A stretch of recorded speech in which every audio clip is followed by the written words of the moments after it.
اعوذ باللہ من الشیطان الرجیم بسم اللہ الرحمن الرحیم واعتصموا بحبل اللہ جمیعا ولا تفرقوا، اور تھام لو، اعتصما یعتصم مضبوطی سے پکڑنا،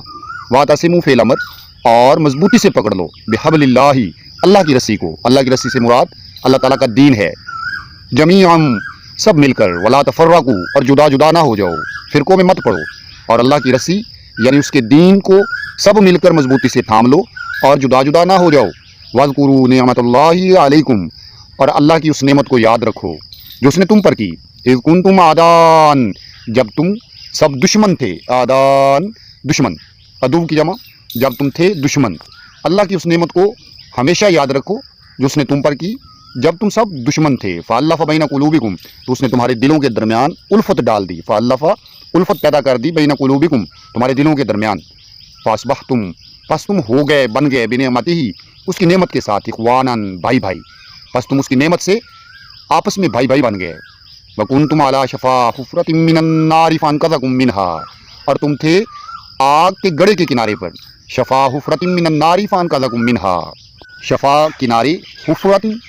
گڑھے، من النار آگ کے، تم آگ کے گڑھے کے کنارے پر تھے، فانقذکم منها پس اس نے تمہیں اس گڑھے سے بچا لیا، یعنی تم آپس میں رکابتوں، دشمنیوں اور نفرتوں کا شکار تھے، اور اللہ تعالیٰ کی نعمت سے، اور نعمت سے مراد یہاں پر پھر نبی رحمت صلی اللہ علیہ وآلہ وسلم کی آمد اور اللہ تعالیٰ کا دین ہے، تو اس نعمت کے صدقے تم آپس میں بھائی بھائی بن گئے، نفرتیں ختم ہو گئیں، دشمنیاں دوستیوں میں بدل گئیں۔ فانقذکم منها پس اس نے تمہیں اس گڑھے میں گرنے سے بچا لیا۔ ذالک یبین اللہ لکم آیاتہ، اللہ ایسے اپنی نشانیاں بیان کرتا ہے، لعلکم تہتدون ہو سکتا ہے کہ تم ہدایت یافتہ ہو جاؤ، ہو سکتا ہے کہ تم ہدایت یافتہ ہو جاؤ۔ حبل اللہ سے مراد اللہ کی رسی ہے، اور یہی وہ رسی ہے کہ جو ایک طرف بندہ مومن کا تعلق اللہ کے ساتھ مضبوط کرتی ہے، اور دوسری طرف یہی وہ رسی ہے کہ جو تمام اہل اسلام کے دلوں کو باہم ملاتی ہے۔ اگر یہ رسی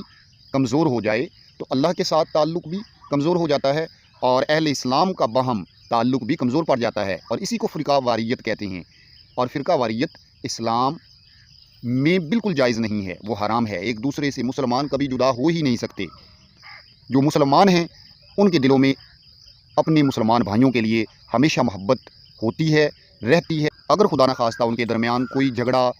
فساد پیدا ہو بھی جاتا ہے تو وہ پھر سے اللہ کی رسی کو مضبوطی سے پکڑ کر اللہ کے ساتھ تعلق کو مضبوط کر کے وہ ایک دوسرے کے قریب آ سکتی ہیں۔